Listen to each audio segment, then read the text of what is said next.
Good morning বন্ধুরা, শুভ সকাল। আমি মৌসুমি। তো আবার একটা নতুন ব্লগে তোমাদের সবাইকে স্বাগত। আশা করি তোমরা সবাই ভালো আছো, সুস্থ আছো এবং আমরাও ভালো আছি। তো দেখো বন্ধুরা, আজকে ভিডিওটা শুরু করেছি একদম সকালবেলা রান্নাঘর থেকে। এটা ভুল, একদম সকালবেলা না, ওই সকাল আর কি।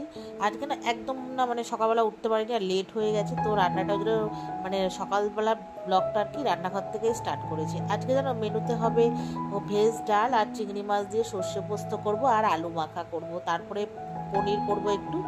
তো জানো তো, ওগুলো তো বসিয়েই দিয়েছি। আর ভেজ ডালের জন্য সবজি ভাজতে দিয়েছি।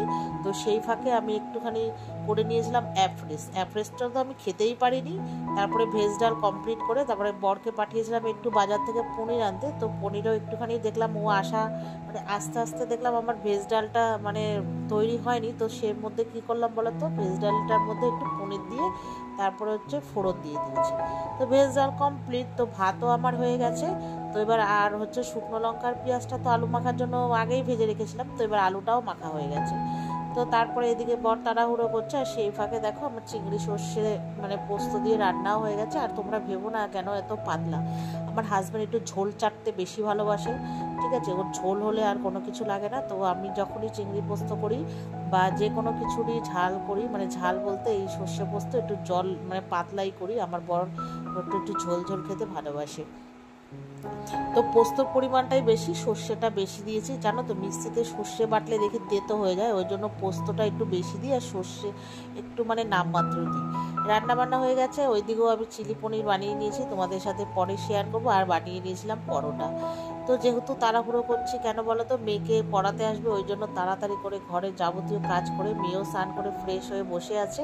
মেয়ে আগেই খেয়ে নিয়েছে স্নানের আগে। তো আমি স্নান টান করে তারপরে মানে খাবো, ওই জন্য পুজো টুজো দিয়ে একদম তারপরে একটু বসে ওই যে খাবারটা নিয়ে এসছে। আর এদিকে স্যার ওকে পড়াতে চলে এসছে।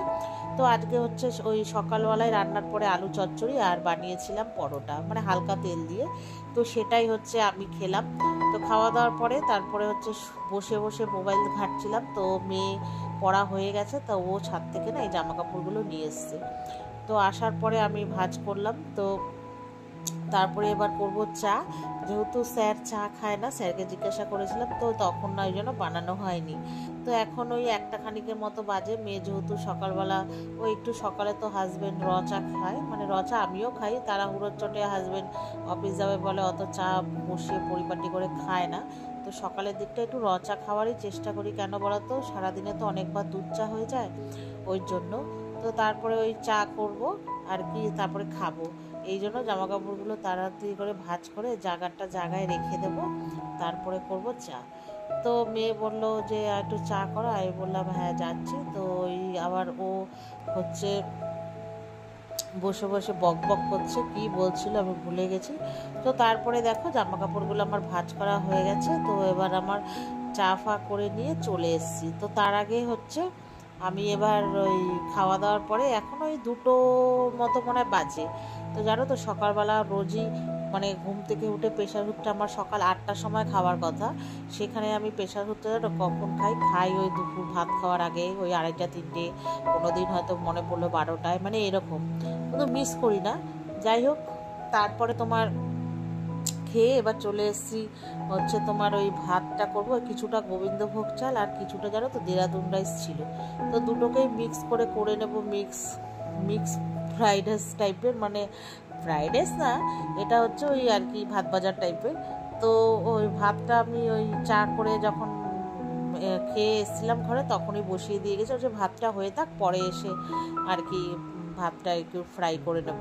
তো যাই হোক, এখানে আমার ওই ভাতে ফ্রাই করব, তার সাথে দেখো এখানে মানে ওই কড়াইটা বসিয়ে দিয়েছি আর ভাতটা তুলে নিয়েছি, মাছ ধরা হয়ে গেছে। তো এবার ভাতটা করব, তার মধ্যে দেখো কড়াইয়ের মধ্যে এটা বাটারই পুরোটা করে, যেহেতু বাটারটা না পুরো জ্বলে যাবে বলে আমি একটু সাদা তেল দিয়েছি।